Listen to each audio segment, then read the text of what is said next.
ॐ भद्रं कर्णेभिः शृणुयाम देवाः भद्रं पश्येमाक्षभिर्यजत्राः स्थिरैरङ्गैस्तुष्टुवागुंसस्तनूभिः व्यशेम देवहितं यदायुः. ಓಂ ಶ್ರೀ ಸಾಯಿರಾಮ್. ಪ್ರಪ್ರಥಮವಾಗಿ ತಮಗೆಲ್ಲರಿಗೂ ಕೂಡ ಶ್ರೀ ಸತ್ಯಸಾಯಿ ಲೋಕಸೇವಾ ಗುರುಕುಲಂಗೆ ಹೃತ್ಪೂರ್ವಕ ಸ್ವಾಗತ.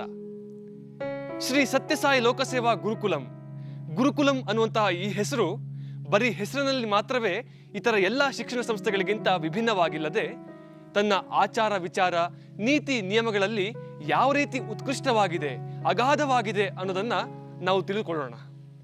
ಅದಕ್ಕಿಂತ ಮುಂಚಿತವಾಗಿ ಶ್ರೀ ಸತ್ಯಸಾಯಿ ಲೋಕಸೇವಾ ಗುರುಕುಲಂಗಳ ಮಾರ್ಗದರ್ಶಕರಾದಂತಹ ಮತ್ತು ಶ್ರೀ ಸತ್ಯಸಾಯಿ ಮಾನವ ಅಭ್ಯುದಯ ವಿಶ್ವವಿದ್ಯಾನಿಲಯದ ಚಾನ್ಸಲರ್ ಆಗಿರುವಂತಹ ಶ್ರೀ BN ನರಸಿಂಹಮೂರ್ತಿ ಸರ್ ಇವರು ಪ್ರಾಸ್ತಾವಿಕವಾಗಿ ನಮ್ಮ ಗುರುಕುಲಗಳ ಬಗ್ಗೆ ಯಾವ ರೀತಿ ಮಾತುಗಳನ್ನು ಆಡ್ತಾರೆ ಅನ್ನೋದನ್ನ ಕೇಳ್ಕೊಂಬರೋಣ ಬನ್ನಿ. ಶ್ರೀ ಸತ್ಯಸಾಯಿ ಗುರುಕುಲಂನ ಮೂಲ ಪುರುಷರಾಗಿದ್ದವರು ಭಗವಾನ್ ಶ್ರೀ ಸತ್ಯಸಾಯಿ ಬಾಬಾರವರ ಅಪ್ರತಿಮ ಭಕ್ತರಾಗಿದ್ದಂಥ ಪೂಜ್ಯ ಶ್ರೀ ಮಡಿಯಾಲ್ ನಾರಾಯಣ ಭಟ್ರು. ಅವರನ್ನು ನಾವೆಲ್ಲರೂ ಕೂಡ ಪೂಜ್ಯ ಅಣ್ಣನವರು ಎಂಬುದಾಗಿ ಕರೆಯುತ್ತಾ ಇದ್ದೆವು. ಅವರು ಸುಮಾರು 60 ವರ್ಷಗಳ ಹಿಂದೆ ನೆಟ್ಟಂಥ ಬೀಜ ಈಗ ಒಂದು ಹೆಮ್ಮರವಾಗಿ ಬೆಳೆದು ಕರ್ನಾಟಕ ಪ್ರಾಂತ್ಯದಲ್ಲಿ 18 ಜಿಲ್ಲೆಗಳಲ್ಲಿ 23 ವಿದ್ಯಾನಿವೇಶನಗಳಲ್ಲಿ ಮತ್ತು ತೆಲಂಗಾಣ ಪ್ರಾಂತ್ಯದಲ್ಲಿ 1 ವಿದ್ಯಾನಿವೇಶನ, ಈ ಎಲ್ಲ ವಿದ್ಯಾನಿವೇಶನಗಳಲ್ಲಿ ಒಟ್ಟಿಗೆ 5,000 ಜನ ಬಾಲಕ ಬಾಲಕಿಯರಿಗೆ ಉಚಿತವಾದಂಥ ಶಿಕ್ಷಣವನ್ನು ಪೂರ್ಣತೆಯ ಕಡೆಗೆ ಕೊಂಡೊಯ್ಯತಕ್ಕಂತಹ ಒಂದು ಸಮಗ್ರ ಶಿಕ್ಷಣವನ್ನು ನಾವು ಈ ದಿವಸ ಕೊಡುವುದಕ್ಕೆ ಸಾಧ್ಯವಾಗಿದೆ. ಈ ಒಂದು ನಮ್ಮ ವಿದ್ಯಾಸಂಸ್ಥೆಗಳು 6ನೇ ತರಗತಿಯಿಂದ ನಾವೀಗ ಪ್ರಾರಂಭ ಮಾಡ್ತಾ ಇದ್ದೇವೆ. ತದನಂತರ ಶ್ರೀ ಸತ್ಯಸಾಯಿ ಮಾನವ ಅಭ್ಯುದಯ ವಿಶ್ವವಿದ್ಯಾನಿಲಯದಲ್ಲಿ ನಮ್ಮ ಎಲ್ಲ ವಿದ್ಯಾರ್ಥಿನಿಯರಿಗೆ ಸಂಪೂರ್ಣವಾಗಿ ಉಚಿತವಾದಂಥ ಶಿಕ್ಷಣವನ್ನು ಕೊಡ್ತಾ ಇದ್ದೇವೆ. ಇದರ ಜೊತೆಗೇನೆ ಮಕ್ಕಳಲ್ಲಿ ಕಷ್ಟಪಟ್ಟು ಪ್ರಾಮಾಣಿಕವಾಗಿ ಶ್ರದ್ಧೆಯಿಂದ ತಮ್ಮ ಪಾಠಗಳನ್ನು ಕಲಿತಕ್ಕಂಥ ಒಂದು ಗುಣವನ್ನು ನಾವು ಮೊದಲಿಗೆ ರೂಪಿಸ್ತೇವೆ. ಈ ಒಂದು ಬೇರೆ ಬೇರೆ ವಿಷಯಗಳು ಇದಕ್ಕೆ ಆಧಾರ ಆಧ್ಯಾತ್ಮ ಎಂಬುದನ್ನು ತೋಡಿಕೊಡೋದಕ್ಕಾಗಿ ಈ ಜಗತ್ತಿನಲ್ಲಿ ಒಬ್ಬ ಮನುಷ್ಯ ಕಲಿತಕ್ಕಂಥ ಎಲ್ಲ ವಿಷಯಗಳು ಕೂಡ ಈ ಪರಮಾತ್ಮನ ಸೃಷ್ಟಿಯ ಸತ್ಯವನ್ನು ಕಂಡುಕೊಳ್ಳೋದಕ್ಕೆ, ಪರಮಾತ್ಮನ ಸೃಷ್ಟಿಯಲ್ಲಿ ಇರ್ತಕ್ಕಂಥ ಸೋಜಿಗೆಗಳನ್ನು ಕಂಡುಕೊಳ್ಳೋದಕ್ಕೆ ಮಕ್ಕಳಿಗೆ ಒಂದು ಸ್ಫೂರ್ತಿಯನ್ನು, ಕುತೂಹಲವನ್ನು ಮೂಡಿಸ್ತಕ್ಕಂಥದ್ದು ಉತ್ತಮ ಗುಣಮಟ್ಟದ ಲೋಕ ಶಿಕ್ಷಣದ ಒಂದು ರಹಸ್ಯ. ನಮ್ಮ ದೇಶ ಮಾತ್ರವಲ್ಲದೆ ಇಡೀ ಜಗತ್ತಿನಲ್ಲಿ ಬಾಳ್ತಾ ಇರತಕ್ಕಂತಹ ಎಲ್ಲ ಸಹಜೀವಿಗಳ ಬಗ್ಗೆ ಒಂದು ಪ್ರೀತಿ, ಸಹಾನುಭೂತಿ, ಒಂದು ಕರುಣೆ ಇವುಗಳನ್ನು ಬೆಳೆಸಿದಾಗ ಸಾಮಾಜಿಕ ಜವಾಬ್ದಾರಿ ಎಂಬತಕ್ಕಂಥದ್ದು ಬಹಳ ಸಹಜವಾಗಿ ಆ ಮಕ್ಕಳಲ್ಲಿ ಉಂಟಾಗುತ್ತೆ. ಇದು ನಮ್ಮ ಶಿಕ್ಷಣದ ಮುಖ್ಯವಾದಂಥ ಒಂದು ಉದ್ದೇಶ. ಹಾಗಾದರೆ ಈ ಗುರುಕುಲ ಅಂದ್ರೇನು? ಗುರುಕುಲ ಪದದ ಅರ್ಥವನ್ನ ಮತ್ತು ಆಳವನ್ನು ತಿಳಿದುಕೊಳ್ಳುವಂತಹ ಮೊದಲು ನಮಗ್ನಾವೇ ಭಾರತೀಯ ಸಂಸ್ಕೃತಿಯ ಬಗ್ಗೆ ನಮಗೆಷ್ಟು ತಿಳಿದಿದೆ ಅನ್ನುವಂಥದ್ದನ್ನ ಪ್ರಶ್ನೆ ಹಾಕಬೇಕಾಗತ್ತೆ. ಅನಾದಿ ಕಾಲದಿಂದಲೂ ಕೂಡ ಭಾರತೀಯ ಸಂಸ್ಕೃತಿಯು ಸನಾತನ ಧರ್ಮದ ಸುಭದ್ರವಾದಂತಹ ಬುನಾದಿಯ ಮೇಲೆ ತನ್ನ ನಿಲುವನ್ನ ಕಂಡುಕೊಂಡಿದೆ. ಸನಾತನ ಧರ್ಮದ ಪ್ರಕಾರ ಶಿಕ್ಷಣ ಎಂಬುವಂಥದ್ದು ಗುರುಕುಲ ಮಾದರಿಯಲ್ಲೇ ನೀಡುತ್ತಾ ಬಂದಿದ್ದು, ಉದಾಹರಣೆಗೆ ತ್ರೇತಾಯುಗದಲ್ಲಿ ಅವತಾರವೆತ್ತಿ ಬಂದಂತಹ ಶ್ರೀರಾಮ ಆಗಿರಬಹುದು, ಗುರು ವಸಿಷ್ಠರ ಆಶ್ರಮದಲ್ಲಿ ಇದ್ದುಕೊಂಡು ಶಿಕ್ಷಣವನ್ನು ಪಡೆದಂತಹ ವಿಷಯ. ಅದೇ ರೀತಿಯಾಗಿ ದ್ವಾಪರ ಯುಗದಲ್ಲಿ ಅವತಾರವೆತ್ತಿ ಬಂದಂತಹ ಶ್ರೀಕೃಷ್ಣ ಗುರುಗಳಾದಂತಹ ಸಾಂದೀಪನಿ ಮುನಿಯ ಆಶ್ರಮದಲ್ಲಿದ್ದುಕೊಂಡು ಶಿಕ್ಷಣವನ್ನು ಪಡೆದಂತಹ ವಿಷಯ ನಮಗೆಲ್ಲ ಕೂಡ ತಿಳಿದೇ ಇದೆ.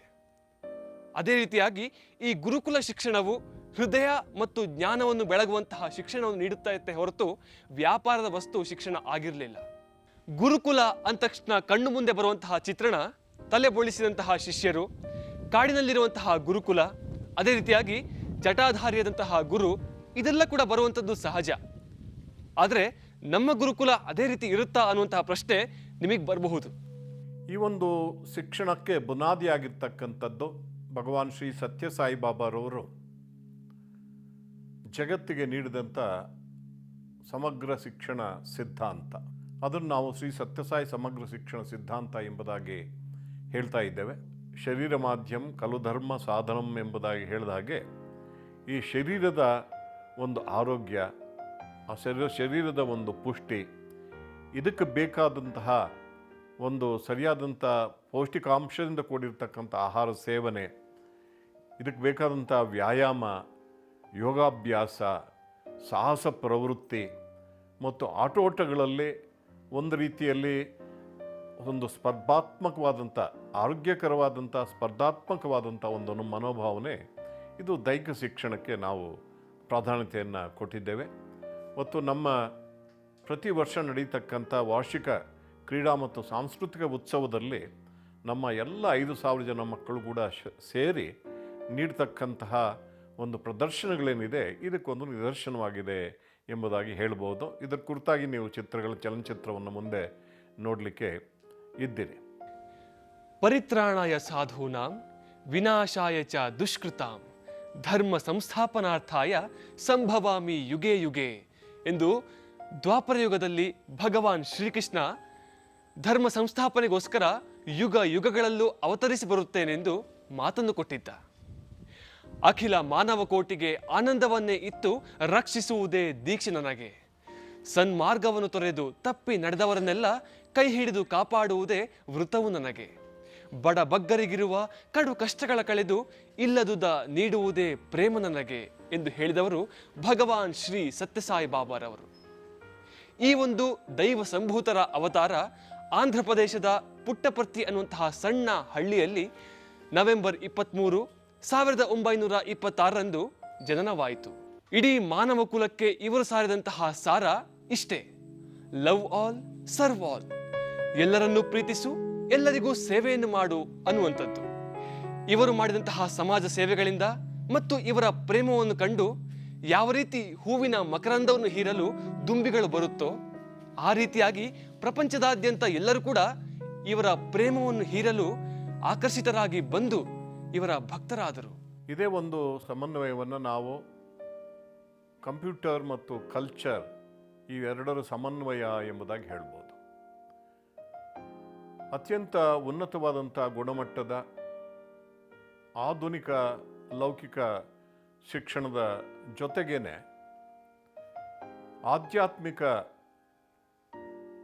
ಆಧಾರದಲ್ಲಿ, ಬುನಾದಿಯ ಆಧಾರದಲ್ಲಿ ಮಕ್ಕಳ ಚಾರಿತ್ರ್ಯವನ್ನು, ಗುಣವನ್ನು ರೂಪಿಸ್ತಕ್ಕಂಥದ್ದು, ಅದರ ಜೊತೆಗೇನೆ ಅವರ ಹೃದಯಗಳಲ್ಲಿ ಸಾಮಾಜಿಕ ಜವಾಬ್ದಾರಿಯನ್ನು ಬೆಳೆಸ್ತಕ್ಕಂಥದ್ದು, ಈ 3 ಮೌಲ್ಯಗಳು, ಈ 3 ಉದ್ದೇಶಗಳನ್ನ ಇಟ್ಕೊಂಡು ನಾವು ಈ ಸಂಸ್ಥೆಯಲ್ಲಿ ಶಿಕ್ಷಣವನ್ನು ನೀಡ್ತಾ ಇದ್ದೇವೆ.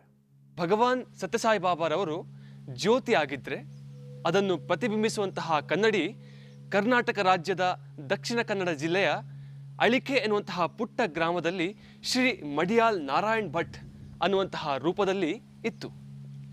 ಆಧ್ಯಾತ್ಮಿಕತೆ, ದೇಶಪ್ರೇಮ, ಭಕ್ತಿ ಈ ಎಲ್ಲ ಗುಣಗಳನ್ನು ಚಿಕ್ಕ ವಯಸ್ಸಿನಿಂದಲೇ ಮೈಗೂಡಿಸಿಕೊಂಡಂತಹ ಈ ವ್ಯಕ್ತಿತ್ವ, ಇವರ ಅಂತರಾಳದಲ್ಲಿ ಇದ್ದಂತಹ ತುಡಿತ ಒಂದೇ: ಮಕ್ಕಳ ಹೃದಯವನ್ನು ಪರಿವರ್ತನೆ ಮಾಡಬೇಕು, ಆ ಮೂಲಕವಾಗಿ ಸಮಾಜದ ನೈತಿಕ ಬುನಾದಿಯನ್ನು ಭದ್ರಪಡಿಸಬೇಕು, ಆ ಮೂಲಕವಾಗಿ ದೇಶವನ್ನು ಕಟ್ಟಬೇಕು ಅನ್ನುವಂತಹ ಕನಸು ಇವರದ್ದಾಗಿತ್ತು. ಈ ನಿಟ್ಟಿನಲ್ಲಿ 1960ರಲ್ಲಿ ತನ್ನ ಹುಟ್ಟೂರಾದ ಅಳಿಕೆಯಲ್ಲಿ ಆಧ್ಯಾತ್ಮಿಕ ಹಾಗೂ ಪ್ರಾಪಂಚಿಕ ಶಿಕ್ಷಣವನ್ನು ಕೊಡುವಂತಹ ಒಂದು ಸಂಸ್ಥೆಯನ್ನು ಸ್ಥಾಪನೆ ಮಾಡಿದ್ರು. ಮತ್ತೊಮ್ಮೆ 1973ರಲ್ಲಿ ಚಿಕ್ಕಬಳ್ಳಾಪುರ ಜಿಲ್ಲೆಯ ಮುದ್ದೇನಹಳ್ಳಿಯಲ್ಲಿ ಇನ್ನೊಂದು ಸಂಸ್ಥೆಯನ್ನು ಸ್ಥಾಪನೆ ಮಾಡಿದ್ರು. ಸಮಾಜದ ನಾಯಕರನ್ನ, ಯುಗ ಪ್ರವರ್ತಕರನ್ನ ಸ್ಥಾಪಿಸುವಂತಹ, ಹುಟ್ಟು ಹಾಕುವಂತಹ, ಮಕ್ಕಳನ್ನ ತಯಾರು ಮಾಡುವಂತಹ ಸಂಸ್ಥೆಗಳ ಸ್ಥಾಪನೆಯ ಈ ಕನಸು 1977ರಲ್ಲಿ ಇವರು ಪರಮಾತ್ಮನೊಂದಿಗೆ ಐಕ್ಯವಾಗುವ ತನಕ ಪೂರ್ಣವಾಗಿರಲಿಲ್ಲ. ಆದರೆ ಅದಕ್ಕಿಂತ ಮುಂಚಿತವಾಗಿ ತನ್ನ ಪರಮಾತ್ಮನಾದಂತಹ ಭಗವಾನ್ ಶ್ರೀ ಸತ್ಯಸಾಯಿ ಬಾಬಾರವರಲ್ಲಿ ತನ್ನ ತನು, ಮನ, ಧನ, ಕನಸು, ಧ್ಯೇಯ, ಉದ್ದೇಶ, ಸರ್ವಸ್ವವನ್ನು ಕೂಡ ಸಮರ್ಪಿಸಿಕೊಂಡಿದ್ದರು. ಆದ್ದರಿಂದ ಅವರ ಉದ್ದೇಶ, ಅವರ ಕನಸು ಈಗ ಭಗವಾನ್ ಶ್ರೀ ಸತ್ಯಸಾಯಿ ಬಾಬಾರವದ್ದಾಯಿತು. ಶ್ರೀ ಸತ್ಯಸಾಯಿ ಬಾಬಾರವರು ಅವರ ಭೌತಿಕ ಕಾಯ ಕಣ್ಮರೆಯಾದ ಮೇಲೆ ಅವರ ಪ್ರತಿರೂಪವಾಗಿರ್ತಕ್ಕಂಥ ಸದ್ಗುರು ಶ್ರೀ ಮಧುಸೂದನ್ ಸಾಯಿ ಅವರು ಈ ಎಲ್ಲ ವಿದ್ಯಾಸಂಸ್ಥೆಗಳನ್ನು ಇವತ್ತು ಮುನ್ನಡೆಸ್ತಾ ಇದ್ದಾರೆ ಮತ್ತು ಈ ಎಲ್ಲ ವಿದ್ಯಾಸಂಸ್ಥೆಗಳ ಒಂದು ಸರ್ವಾಂಗೀಣವಾದಂಥ ಉನ್ನತಿಗೆ ಅವರು ಕಾರಣರಾಗಿದ್ದಾರೆ. ಯಾವ ರೀತಿ ಆ ಕಾಲದಲ್ಲಿ ರಾಮಕೃಷ್ಣ ಪರಮಹಂಸರಿಗೆ ತನ್ನ ಧ್ಯೇಯ ಜ್ಯೋತಿಯನ್ನ ಜ್ಯೋತಿವಾಹಕರಾಗಿ ಮುಂದಕ್ಕೆ ಕೊಂಡೊಯ್ಯಲು ವಿವೇಕಾನಂದರು ಇದ್ದರು, ಅದೇ ರೀತಿಯಾಗಿ ಭಗವಾನ್ ಶ್ರೀ ಸತ್ಯಸಾಯಿ ಬಾಬಾರವರಿಗೆ ಪ್ರಸ್ತುತವಾಗಿ ನಮ್ಮೆಲ್ಲರೊಂದಿಗೆ ಇರುವಂತಹ ಸದ್ಗುರು ಮಧುಸೂದನ್ ಸಾಯಿಯವರು ಜ್ಯೋತಿವಾಹಕರಾಗಿದ್ದರು. ಅನ್ನದಾನಂ ಮಹಾದಾನಂ ವಿದ್ಯಾದಾನಂ ಅತಃಪರಂ ಅನ್ನೇನ ಕ್ಷಣಿಕ ತೃಪ್ತಿ ಯಾವಜ್ಜೀವ ವಿದ್ಯೆಯ. ಒಬ್ಬರಿಗೆ ಅನ್ನವನ್ನು ನೀಡಿದರೆ ಅವರ ಒಂದು ಹೊತ್ತಿನ ಹಸಿವನ್ನು ನಾವು ತಣಿಸಬಹುದು. ಆದರೆ ಅವನಿಗೆ ಸರಿಯಾದ ರೀತಿಯ ವಿದ್ಯೆಯನ್ನು ಕೊಟ್ಟರೆ ಅವನ ಜೀವನ ಪರ್ಯಂತ ಹಸಿವನ್ನೇ ಕಾಣದಂತೆ ನಾವು ಮಾಡಬಹುದು. ಅಷ್ಟೇ ಅಲ್ಲ, ಅವರ ಮೂಲಕ ಸಾವಿರಾರು ಜನರ ಹಸಿವನ್ನು ನಾವು ನೀಗಿಸಬಹುದು. ಆದರೆ ಎಂತಹ ವಿದ್ಯೆ? ಸಾವಿದ್ಯಾ ಯಾ ವಿಮುಕ್ತಯೇ. ಯಾವ ವಿದ್ಯೆಯು ನಮ್ಮ ಎಲ್ಲ ಬಂಧನಗಳಿಂದ ಮುಕ್ತಗೊಳಿಸುತ್ತೋ ಅಂತಹ ವಿದ್ಯೆಯನ್ನು ನೀಡಬೇಕು. ಬುನಾದಿಯ ಮೇಲೆ ಗುರುಕುಲ ಶಿಕ್ಷಣ ಪದ್ಧತಿಯ ತಳಹದಿಯನ್ನು ಹೊಂದಿಕೊಂಡು ಪ್ರಾಪಂಚಿಕ ಹಾಗೂ ತಂತ್ರಜ್ಞಾನದ ಅಳವಡಿಕೆಯೊಂದಿಗೆ ಶ್ರೀ ಸತ್ಯಸಾಯಿ ಲೋಕಸೇವಾ ಗುರುಕುಲಂ ಯಾವ ರೀತಿ ನಡೆಯುತ್ತೆ, ಒಂದು ದಿನದ ದಿನಚರಿ ಹೇಗಿರುತ್ತೆ ಅನ್ನೋದನ್ನ ನಾವೆಲ್ಲರೂ ಕೂಡ ನೋಡ್ಕೊಂಡ್ಬರೋಣ.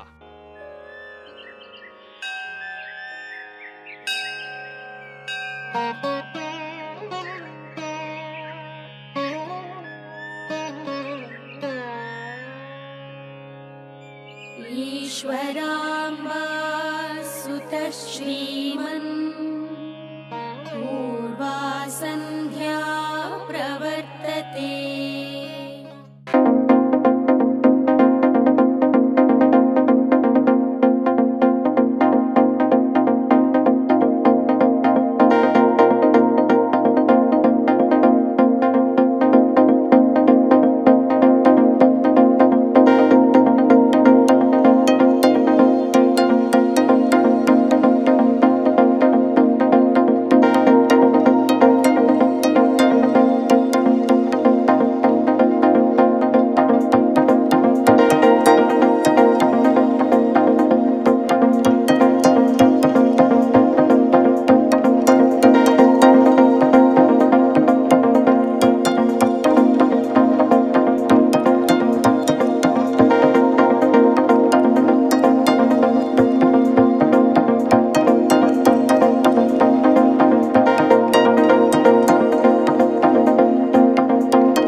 ರೀತಿಯಾಗಿ ಆಧ್ಯಾತ್ಮಿಕ ಹಾಗೂ ಪ್ರಾಪಂಚಿಕ ವಿದ್ಯೆಗಳಿಗೆ ಸಮನಾಗಿ ಒತ್ತು ಕೊಡುವಂತಹ ಈ ಒಂದು ಗುರುಕುಲ ಶಿಕ್ಷಣ ನಿಮ್ಮೆಲ್ಲರಿಗೂ ಕೂಡ ಭಗವಾನ್ ಶ್ರೀ ಸತ್ಯಸಾಯಿ ಬಾಬಾರವರು ನೀಡಿದ ಕುಲಂ ಪವಿತ್ರಂ ಜನನೀಕೃತಾರ್ಥ ವಸುಂಧರಾ ಪುಣ್ಯವತಿ. ಅಂದ್ರೆ ಯಾರು ಈ ಒಂದು ಮಹಾನ್ ಕಾರ್ಯದಲ್ಲಿ ತಮ್ಮನ್ನು ತಾವು ಸಂಪೂರ್ಣವಾಗಿ ಸಮರ್ಪಿಸಿಕೊಳ್ತಾರೋ ಅವರು ಹುಟ್ಟಿದಂತಹ ನಾಡು ಕೃತಾರ್ಥವಾಗುತ್ತದೆ ಅಂತೆ. ಕೊನೆಯದಾಗಿ ನಿಮಗೆಲ್ಲರಿಗೂ ಕೂಡ ಹೃತ್ಪೂರ್ವಕವಾಗಿ ಶುಭವನ್ನು ಹಾರೈಸುತ್ತಾ ಶ್ರೀ ಸತ್ಯಸಾಯಿ ಲೋಕಸೇವಾ ಗುರುಕುಲಂಗೆ ಮತ್ತೊಮ್ಮೆ ಸ್ವಾಗತ. ಸಾಯಿರಾಮ್.